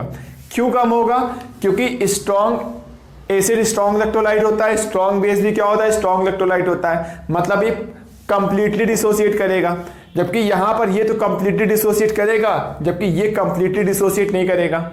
मतलब अब इसको कंप्लीटली डिसोसिएट करने के लिए आपको एक्स्ट्रा एनर्जी देनी पड़ेगी, यानी यहां पर जितनी रिलीज होनी चाहिए थी यहां पर उतनी रिलीज नहीं होगी, उससे थोड़ी कम रिलीज होगी। क्यों, क्योंकि थोड़ी सी एनर्जी एब्जॉर्ब हो गई है इसको कंप्लीटली डिसोसिएट करने के लिए, इसलिए यहां पर वैल्यू क्या हो रही है कम रिलीज हो रही है एज कंपेयर टू ये, क्योंकि वो अपने आप डिसोसिएट हो गया कंप्लीटली, जबकि ये अपने आप नहीं हो रहा, इसको करना पड़ रहा है तुम्हें, इसको करना पड़ रहा है, इसको करना पड़ रहा है, इन दोनों को करना पड़ रहा है। तो जिसमें जितना ज्यादा डिसोसिएट करना पड़ेगा एनर्जी देनी पड़ेगी उतनी यहाँ पे कम रिलीज होगी। अब वैल्यू आपको यहाँ पे नहीं याद रखनी है, सिर्फ ये वाली वैल्यू याद रखनी है एग्जाम के लिए। क्लियर है आप लोगों को, चलो ठीक है, फिर मैं रफ करूँ इतने पार्ट को। चलो फिर अब बच्चों देखो यहाँ पर इसी में देखो एक टाइप से क्वेश्चन आपसे और पूछा जाएगा, एंथैल्पी ऑफ बोलेगा कि बच्चों निकालो आयनाइजेशन निकालो। क्लियर है, तो एंथैल्पी ऑफ आयनाइजेशन देखो क्या होगा, इसको डेल्टा एच आई से रिप्रेजेंट करेंगे। तो देखो बच्चों यहां पर वैल्यू मुझे पता है 57.1 किलो जूल से कम रिलीज होगी, तो चलो मैंने मान लिया कि वैल्यू होगी -47.1 किलो जूल, ये मैंने मान लिया कि ऐसा होगा, ठीक है। अब बच्चों का ध्यान से देखो, ये मत बोलना कि माइनस में वैल्यू कम है इसका मतलब ज्यादा है, माइनस मतलब वैल्यू रिलीज हो रही है, वहां पे हो रही थी 57.1 किलो जूल और यहां पे कितनी हो रही है माइनस मतलब रिलीज हो रही है 47.1 किलो जूल हो रही है। इसका मतलब बाकी की जो होनी चाहिए थी 57.1 हो रही है 47.1, यानी बाकी की 10.1 kilo joule 10 kilo joule energy कहां पे एब्जॉर्ब हो गई है, इसको डिसोसिएट करने में एब्जॉर्ब हो गई है, यानी इसको आयनाइज करने में एब्जॉर्ब हो गई है। इसका मतलब एंथैल्पी ऑफ आयनाइजेशन किसका CH3COH का कितना होगा, डिफरेंस ले लो, किससे डिफरेंस ले लो, सिंपल देखो यहाँ पे क्या है 47.1 रिलीज हो रही है, जबकि रिलीज होनी कितनी चाहिए थी, रिलीज होनी चाहिए थी 57.1 किलो जूल होनी चाहिए थी। क्लियर है आप लोगों को, तो डिफरेंस कितना आएगा यहाँ पर 10 किलो जूल, यानी इसका एंथैल्पी ऑफ आयनाइजेशन कितना है 10 किलो जूल है। क्लियर है आप लोगों को, तो ऐसे ऐसे क्वेश्चन आपसे पूछे जाएंगे, तो मैं मान के चल रहा हूं कि आपको आ रहा होगा। तो इसको बोलते हैं एंथैल्पी ऑफ आयोनाइजेशन। जैसे मान लो आपसे ये भी पूछा जाएगा कि मान लो HCl है या फिर HCN है प्लस NaOH मान लो रिएक्शन कर रहा है, ठीक है, तो यहाँ पे क्या बन रहा है NaCN बन रहा है प्लस वाटर बन रहा है। तो यहाँ पे बोल रहा है कि जो एनर्जी रिलीज हो रही है कितनी हो रही है, मान लो 42.1 किलो जूल की रिलीज हो रही है, ठीक है। तो बोलेगा बताओ एंथैल्पी ऑफ आयोनाइजेशन किसका HCN का कितना होगा, तो डिफरेंस देखो 40 रिलीज होने कितनी चाहिए थी 57.1 और हो कितनी रही है 42.1 हो रही है, तो कितने का डिफरेंस आ रहा है, तो डिफरेंस निकालो 57.1 होना चाहिए था 42.1 हो रहा है, कितना आएगा 15, ठीक है ना। ये वैल्यू आ रही है कि नहीं आ रही है, तो यहाँ भी 15 किलो जूल इसकी क्या हो जाएगी आयोनाइजेशन एनर्जी हो जाएगी। क्लियर है, और ये मैंने ऐसे सपोज कर लिया, ठीक है ना, ये कोई एग्जैक्ट वैल्यू नहीं है, तो ऐसे आप कैलकुलेट कर लोगे, यहाँ पे वैल्यू आपको हमेशा क्वेश्चन में गिवन होगी, ठीक है। तो आप जल्दी से इसको नोट करो, मैं आगे डिस्कस करता हूँ। तो बच्चों देखो नेक्स्ट हम लोग डिस्कस करने वाले हैं बॉन्ड एनर्जी के बारे में। बॉन्ड एनर्जी क्या होती है ऑलरेडी मैंने केमिकल बॉन्डिंग में डिस्कस किया हुआ है। किसी भी अगर आप कोवेलेंट बॉन्ड को ब्रेक करोगे तो एनर्जी आपको हमेशा देनी पड़ेगी उस एनर्जी को हम लोग क्या बोलते हैं, बॉन्ड एनर्जी बोलते हैं, या फिर बोलते हैं बॉन्ड डिसोसिएशन एनर्जी। क्लियर है आप लोगों को? यानी कोवेलेंट बॉन्ड बनेगा तो एनर्जी रिलीज होगी, तो तोड़ोगे तो एनर्जी क्या होगी, देनी पड़ेगी, यानी एब्जॉर्ब होगी। क्लियर है? चलो ठीक है। अब देखो बॉन्ड एनर्जी के टर्म में डेल्टा एच कैसे निकालते हैं। जैसे मान लो एक रिएक्शन दी है, N2 गैस प्लस लिखा हुआ है 3H2 गैस, ठीक है, गिव्स यहाँ लिखा हुआ है 2NH3 गैस लिखा हुआ है। क्लियर है आप लोगों को? अब बोलेगा बताओ बच्चों इस रिएक्शन का डेल्टा एच की वैल्यू कितनी होगी, डेल्टा एच रिएक्शन कितना होगा। क्लियर है? देखो कैसे कैलकुलेट करोगे बच्चों। देखो यहाँ पर अब NH3 तुम्हें बनाना है, तो NH3 कैसे बनेगा, पहले आपको क्या होगा, N और N के बीच का क्या होगा, बॉन्ड को ब्रेक करना पड़ेगा।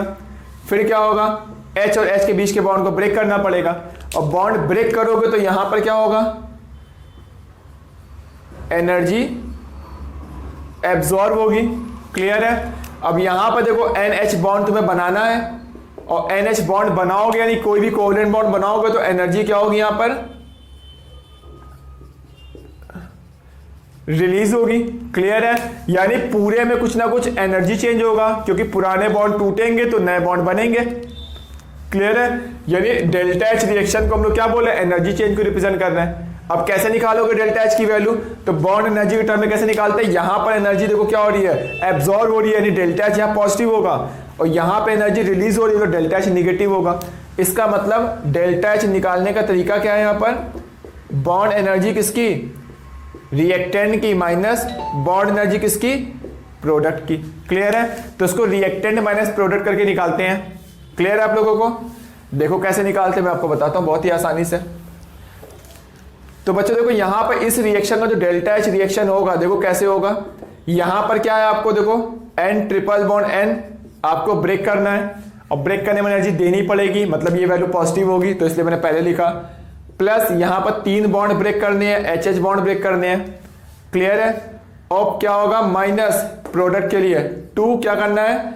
अब यहां पर NH3 में क्या होता है, तुम ध्यान से देखो कितने NH बॉन्ड है, 3 NH बॉन्ड है, तो 2 का मल्टीप्लाई है मतलब कितने हो गए, 6 NH बॉन्ड हो गए। क्लियर है? तो यहां से क्या आएगा, डेल्टा एच रिएक्शन की वैल्यू आ जाएगी। और डेल्टा, अब ये वाली वैल्यू हमेशा आपको क्वेश्चन में गिवन होगी। N ट्रिपल बॉन्ड N की बॉन्ड एनर्जी दी जाएगी आपको, H सिंगल बॉन्ड H की बॉन्ड एनर्जी दी जाएगी, और N सिंगल बॉन्ड H की दी जाएगी। अब आपसे बोलेगा कि डेल्टा एच की वैल्यू कैलकुलेट करो, तो बहुत ही आसान है, उठा के क्या करोगे, यहाँ पे रख दोगे और सीधे आंसर आ जाएगा। क्लियर है? तो अब जल्दी से इसको नोट करो, मैं आगे डिस्कस करता हूँ। तो बच्चों देखो यहाँ पर ये क्वेश्चन दिया हुआ है, इस टाइप के क्वेश्चंस आपसे पूछे जाएंगे। अब देखो सॉल्व कैसे करना है, ठीक है ना। तो यहाँ पे गैशियस अब दिया हुआ है, तो CH4 gaseous plus Cl2 gaseous से रिएक्शन करेगा, तो ये एंड ये क्या होगा, फॉर्म होगा। क्लियर है? अब देखो बॉन्ड एनर्जी 4 वैल्यू आपको क्वेश्चन में गिवन है किलोजूल पर मोल में। अब बोलेगा कि बताओ बच्चों इंथैल्पी चेंज निकालना, मतलब इस रिएक्शन का डेल्टा एच निकालना है। तो पहले आप इसको स्ट्रक्चर बना लो इसका, तो ये ऐसा होता है CH4 Cl ऐसा होगा। क्लियर है? चलो फिर ठीक है। अब नेक्स्ट देखो यहाँ पर बच्चों CH3Cl कैसा होगा, ये ऐसा हो जाएगा, ये भी ऐसा बना लिया। HCl कैसा होगा, ये ऐसा होगा। तो देखो बच्चों यहाँ पर डेल्टा एच रिएक्शन जो होगा क्या होगा, वो रिएक्टेंट माइनस रिएक्टेंट में कितने बॉन्ड है, 4 बॉन्ड है, कौन से, CH बॉन्ड है, प्लस एक क्या है, Cl बॉन्ड है, तो ये रिएक्टेंट हो गया। अब माइनस प्रोडक्ट क्या होगा, देखो प्रोडक्ट में 3 CH बॉन्ड है, ठीक है ना, और क्या है यहाँ पर एक CCl बॉन्ड है और एक HCl बॉन्ड है। क्या आ रही बात समझ में आप लोगों को? चलो ठीक है। यानी डेल्टा एच रिएक्शन क्या होगा, 4 CH बॉन्ड से ये पूरा CH बॉन्ड कैंसिल हो जाएगा, मतलब यहाँ पर एक CH बॉन्ड बचेगा, प्लस एक Cl बॉन्ड हो गया, ये आ गया, माइनस CCl बॉन्ड हो गया, और माइनस HCl बॉन्ड हो गया। तो यानी ये क्या हो गया, डेल्टा एच रिएक्शन की वैल्यू हो गई। अब देखो ये 4 ही वैल्यू अगर तुम्हें पता है तो आप आंसर इजीली कैलकुलेट कर सकते हो, और इन चारों वैल्यू को देखो यहाँ पर वैल्यू गिवन है, तो ये उठाओ यहाँ पे पुट कर दो, इसको सॉल्व कर लो, तो यहाँ से क्या आ जाएगा, डेल्टा एच रिएक्शन आ जाएगा। किसके टर्म में, in terms of bond energy हम लोग ने सॉल्व कर लिया। क्लियर है आप लोगों को? तो आप लोग जल्दी से नोट करिए, अगर आपको अभी भी कोई डाउट हो तो प्लीज़ कमेंट करके जरूर पूछिएगा। तो बच्चों देखो नेक्स्ट मैं बताता हूँ इंथैल्पी ऑफ एटमाइजेशन के बारे में। बहुत ही सिंपल चीज़ है, देखो डेल्टा एच ए से रिप्रेजेंट करते हैं इसको। बोलेगा कि बच्चों इंथैल्पी ऑफ एटमाइजेशन लिखो, किसका लिखो, CH4 का लिखो। तो बच्चों आपको करना क्या है, कि जो CH4 दिया हुआ है आपको, इसको एटम में कन्वर्ट करना है, मतलब सारे बॉन्ड को तोड़ देना है। तो यहाँ पे कितने बॉन्ड बने हैं? 4 बॉन्ड बने हैं। कौन से? CH bond. मतलब क्या करना है आपको? इसको C गैसियस में और 4H गैसियस में कन्वर्ट कर देना है। तो जो एनर्जी चेंज होगा इस रिएक्शन का, उसको क्या बोलोगे? Enthalpy of atomization. किसका? CH4 का। क्या आ रही बात समझ में आप लोगों को? चलो ठीक है। अब यानी यहाँ पे आपको सिंपल करना क्या? बॉन्ड तोड़ने हैं सारे। अब कितने बॉन्ड है इसमें? तो इसमें 4 बॉन्ड है। कौन से? CH bond. तो इसको बोलेंगे ये एंथैल्पी ऑफ एटमाइजेशन है। किसका? CH4 का। क्लियर है? वैसे एंथैल्पी ऑफ एटमाइजेशन हम लोग लिख सकते हैं, मान लो C2H6 का लिख सकते हैं। तो C2H6 का एंथैल्पी ऑफ एटमाइजेशन क्या होगा? एक आपको CC बॉन्ड तोड़ना है और 6 क्या करना है आपको? CH बॉन्ड तोड़ना है। तो ये इसका एंथैल्पी ऑफ एटमाइजेशन हो गया। अब इसकी वैल्यू क्वेश्चन में दी जाएगी। सिंपल यहाँ से आप क्या कर सकते हो? इसकी वैल्यू निकाल सकते हो। ये वैल्यू क्वेश्चन में दी जाएगी तो 4 से मल्टीप्लाई करोगे तो एंथैल्पी ऑफ एटमाइजेशन CH4 का आ जाएगा। तो जल्दी से आप लोग नोट करिए इसको। तो बच्चों देखो नेक्स्ट हम लोग पढ़ते हैं एंथैल्पी ऑफ ट्रांजिशन के बारे में। तो यहाँ देखो क्या होगा? ट्रांजिशन स्टेट चेंज होती है। फॉर एग्जांपल जैसे मैं बात करूँ, मान लो कार्बन क्या है? ग्रेफाइट फॉर्म में है, ठीक है ना? तो कार्बन ग्रेफाइट से अगर मान लो कार्बन डायमंड बनेगा, तो यहां पर जो एनर्जी चेंज होगा उसको हम लोग क्या बोलते हैं? एंथैल्पी ऑफ ट्रांजिशन बोलेंगे। क्या आ रही बात समझ में आप लोगों को? चलो ठीक है। वैसे देखो सेकंड एग्जांपल में एक और लेके समझा देता हूं आप लोगों को। जैसे मान लो H2O दिया हुआ है, तो H2O सॉलिड से मान लो बन क्या रहा है? H2O लिक्विड बन रहा है। तो यहाँ पे भी क्या होगा? फिजिकल स्टेट चेंज होगी, जबकि यहाँ पे क्या हो रहा है? एलोट्रॉपिक फॉर्म में चेंज हो रहा है। तो यहाँ पर देखो क्या होगा? इसको बोलोगे एंथैल्पी ऑफ फ्यूजन बोलोगे।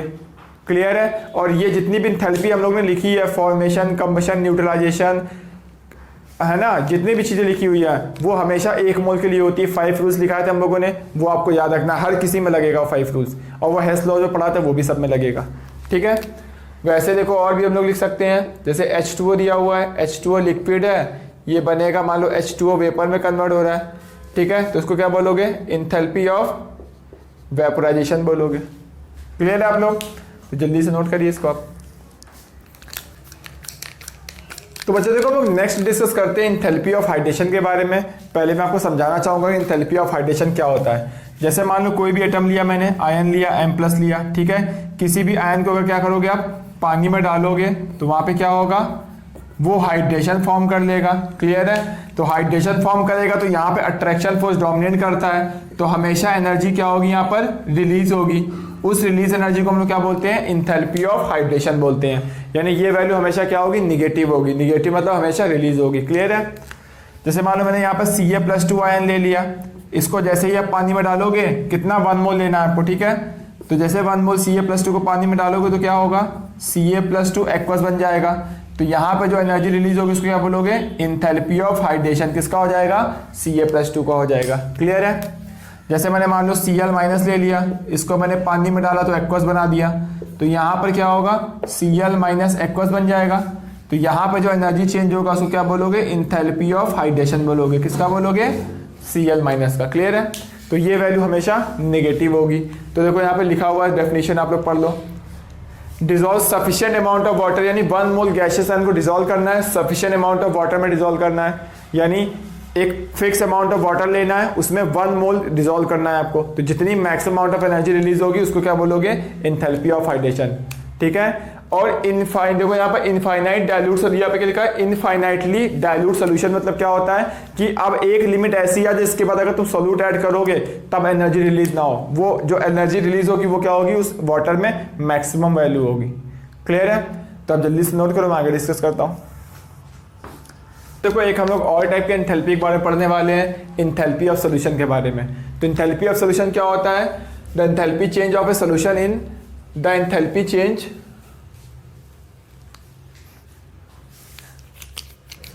तो बच्चों देखो हम लोग एक नेक्स्ट टाइप की एंथैल्पी पढ़ने वाले हैं, एंथैल्पी ऑफ सॉल्यूशन के बारे में। तो एंथैल्पी ऑफ सॉल्यूशन क्या होता है? Is the enthalpy change when 1 mole of an ionic substance, 1 mole ionic substance को किस में डालना है? पानी में डालना है। ठीक है ना? Dissolve in water to give a solution of infinite dilution. ठीक है ना? इनफाइनाइट डाइल्यूशन के जस्ट पहले मैंने बता चुका हूँ। ठीक है ना? एंथैल्पी ऑफ हाइड्रेशन में।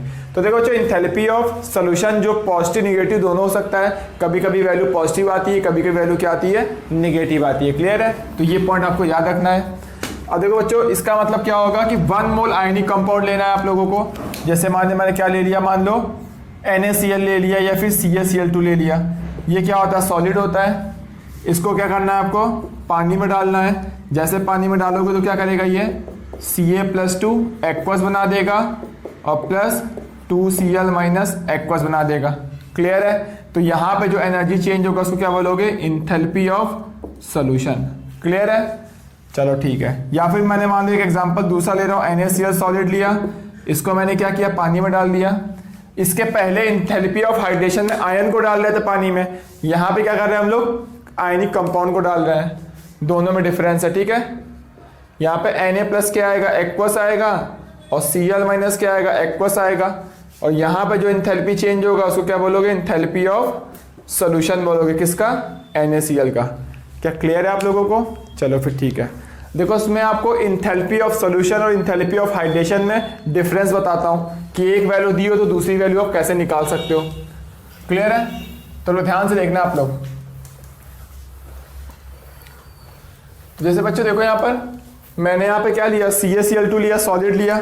अब जैसा कि आप लोगों ने पढ़ा होगा कि अगर इसको तुम लैटिस एनर्जी दोगे, याद करो आयनिक कंपाउंड जब बनता है तो एनर्जी क्या होती है, रिलीज होती है, उस एनर्जी को लैटिस एनर्जी बोलते हैं। वैसे आयनिक कंपाउंड को ब्रेक करोगे तो एनर्जी देनी पड़ेगी, उस एनर्जी का नाम क्या होता है, उसको भी लैटिस एनर्जी बोलते हैं। क्लियर है। चलो ठीक है।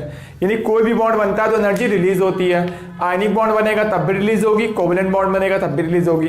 बट कोवेलेंट बॉन्ड के केस में उसको बोलते हैं बॉन्ड एनर्जी, और आयनिक बॉन्ड के केस में बोलते हैं उसको लैटिस एनर्जी।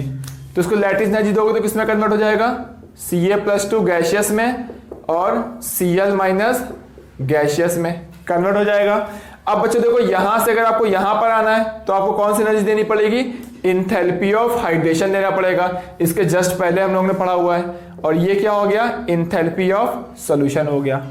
क्लियर है आप लोगों को, समझ रहे हो मेरी बात को। देखो ध्यान से, यानी यहां से अगर यहां जाओगे तो लैटिस एनर्जी, यहां से यहां जाओगे तो हाइड्रेशन एनर्जी, और यहां से यहां जाओगे तो इंथैल्पी ऑफ सॉल्यूशन। यानी मैं बोल सकता हूं कि जो इंथैल्पी ऑफ सॉल्यूशन की वैल्यू होगी, हेस लॉ लगाओ, यहां से हम लोग डायरेक्ट गए और यहां से हम लोग इनडायरेक्ट गए, टोटल एनर्जी चेंज क्या होगा, सेम होगा। मतलब लैटिस एनर्जी और प्लस क्या होगा, इंथैल्पी ऑफ सॉल्यूशन होगा, सॉरी इंथैल्पी ऑफ हाइड्रेशन होगा। क्या क्लियर है आप लोगों को मेरी बात। चलो फिर ठीक है। यानी ये वाली वैल्यू देखो क्या होगी, ये वाली वैल्यू पॉजिटिव भी हो सकती है, ये वाली वैल्यू निगेटिव भी हो सकती है। जबकि मैं बात करूं यहाँ पर, इसको अगर ब्रेक करना तो एनर्जी हमेशा आपको देनी पड़ेगी। यानी ये वाली वैल्यू क्या होगी, ये पॉजिटिव होगी और ये क्या होगा, ये निगेटिव होगा। तो ये पॉजिटिव, ये निगेटिव। अब इन दोनों में देखो कौन सा फैक्टर डोमिनेट करेगा, उस पर डिपेंड करेगा कि डेल्टा एस सॉल्यूशन की वैल्यू क्या आने वाली है। क्लियर है आप लोगों को। चलो ठीक है। तो ये पॉजिटिव निगेटिव दोनों होगा, और ये सिर्फ पॉजिटिव होगा और ये सिर्फ निगेटिव होगा। तो आप लोग जल्दी से इसको नोट करो, मैं आगे डिस्कस करता हूं। तो साइन कन्वेंशन याद रखना, ये यहां पर क्या होगा, पॉजिटिव होगा, और ये यहां पर निगेटिव होगा, और इसके पे डिपेंड करेगा कि पॉजिटिव आएगा कि निगेटिव आएगा। तो इस पर बहुत सारे क्वेश्चंस आते हैं, तो आप लोग इसको नोट करो जल्दी से, फिर मैं आगे डिस्कस करता हूं। और मैं इसका एक सेपरेट वीडियो और बनाने वाला हूं, जिसमें क्या होगा, प्रीवियस ईयर में जितने भी आए हुए क्वेश्चंस उसको मैं क्या करूंगा, डिस्कस कर दूंगा। ठीक है ना। तो पहले आप थ्योरी पढ़ लो, उसके बाद में बहुत सारे क्वेश्चन डिस्कस कर दूंगा। तो बच्चों देखो हम लोग नेक्स्ट पढ़ते हैं लास्ट टॉपिक, रेजोनेंस एनर्जी के बारे में। क्लियर है। तो रेजोनेंस एनर्जी देखो, इसके ऊपर एक क्वेश्चन पूछा जाता है, जो कि मैं आपको क्वेश्चन के टर्म में ही समझाने को ट्राई करता हूँ। ठीक है ना। तो यहाँ पे देखो बोला क्या जा रहा है, enthalpy of hydrogenation of cyclohexene is ये। तो साइक्लोहेक्सीन का एंथैल्पी ऑफ हाइड्रोजनेशन गिवन है। तो साइक्लोहेक्सीन पहले हम लोग बनाते हैं। तो ये साइक्लोहेक्सीन हो गया, इसका एंथैल्पी ऑफ हाइड्रोजनेशन करोगे, यानी यहाँ पर दो हाइड्रोजन ऐड हो जाएगा, मतलब साइक्लोहेक्सीन से क्या बन जाएगा, साइक्लोहेक्सीन बन जाएगा। क्लियर है। अब यहाँ पे एनर्जी रिलीज कितनी होगी, माइनस मतलब रिलीज हो रही है इतने किलो जूल होगी। क्लियर है। चलो फिर ठीक है। अब बच्चों मुझे एक का हाइड्रोजनेशन की वैल्यू पता है। अगर मैं पूछूं आपसे कि बताओ बच्चों मुझे 2 बार हाइड्रोजनेशन कराना है, तब बताओ कितनी एनर्जी रिलीज होगी। तो सिंपल जनरल मैथ यूज करके आप बता सकते हो, एक में अगर इतनी रिलीज होगी तो 2 में कितनी रिलीज होगी, इसका 2 टाइम्स होगा, यानी 2 इंटू क्या आएगा, 119.5 किलो जूल आएगा। क्लियर है। अगर मैंने पूछा बताओ बच्चों मुझे 3 बार हाइड्रोजनेशन कराना है, तब कितनी रिलीज होगी, तो 3 बार में क्या होगा, इसका ट्रिपल होगा, क्योंकि यहां पर पहली बार में इतनी रिलीज होगी, तो 3 बार में हाइड्रोजनेशन में इसका ट्रिपल रिलीज होगी। क्लियर है। यानी ये जो वैल्यू मैंने निकाली है, डेल्टा एच की वैल्यू जो निकाली है मैंने, ये कैलकुलेटेड वैल्यू है, मतलब ये डेल्टा एच की वैल्यू क्या है, ये थ्योरेटिकल वैल्यू है, क्योंकि मैंने सिंपल क्या किया है, मैथ का यूज करके निकाल दिया है, यही किया है ना हम लोगों ने, और कुछ तो किया नहीं है। तो इतने किलो जूल आ गई है। बट एक्चुअल में जब आप एक्सपेरिमेंट करके निकालोगे तो ये वैल्यू नहीं आती है, तब वैल्यू कुछ डिफरेंट आती है। जैसा कि देखो यहाँ क्वेश्चन में दिया हुआ है कि बेंजीन का हाइड्रोजनेशन करवाया तो वैल्यू कितनी आ रही है, इतनी आ रही है, जबकि मैंने कैलकुलेट इतना किया है, जबकि क्वेश्चन में क्या बोल रहा है। तो देखो मुझे ये वाला पार्ट रफ करना पड़ेगा, ज़्यादा स्पेस नहीं है हम लोगों के पास, तो मैं इसको रफ करके बताता हूँ। तो बोल रहा है यहाँ पर एक्सपेरिमेंटल वैल्यू कितनी दी हुई है, तो बोल रहा है कि बेंजीन लिया मैंने, ये बेंजीन लिया, इसका मैंने हाइड्रोजनेशन कराया, ठीक है, तो हाइड्रोजनेशन कराया, तो बोला यहाँ पे जो एनर्जी रिलीज हो रही है एक्सपेरिमेंटल, तो एक्सपेरिमेंटल वैल्यू हमेशा क्वेश्चन में दी जाएगी, क्योंकि आप ये कैलकुलेट नहीं कर सकते हो। तो ये कितना दिया हुआ है, -269 किलो जूल दिया हुआ है। क्लियर है, किलो जूल पर मोल, मतलब 1 मोल दिया तो इतना आ गया।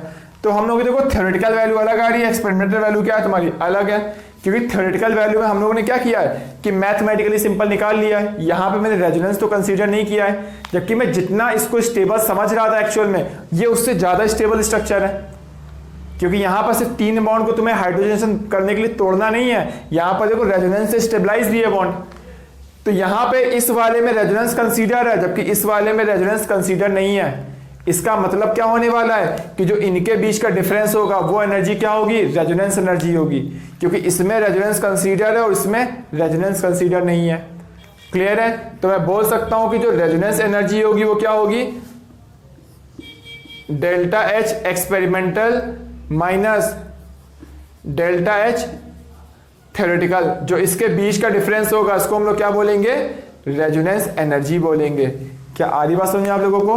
तो बच्चों देखो रेजोनेंस एनर्जी की वैल्यू कितनी आ रही है यहाँ पर, तो देखो सॉल्व कर सकते हो। डेल्टा एच एक्सपेरिमेंटल कितना है यहाँ पर, तो एक्सपेरिमेंटल वैल्यू है ये -269, ठीक है, और थ्योरेटिकल वैल्यू कितनी है, ये माइनस, और ये माइनस कितना हो गया, प्लस हो जाएगा, यानी +3 इंटू क्या होगा 119.5 हो जाएगा, तो ये हो गया।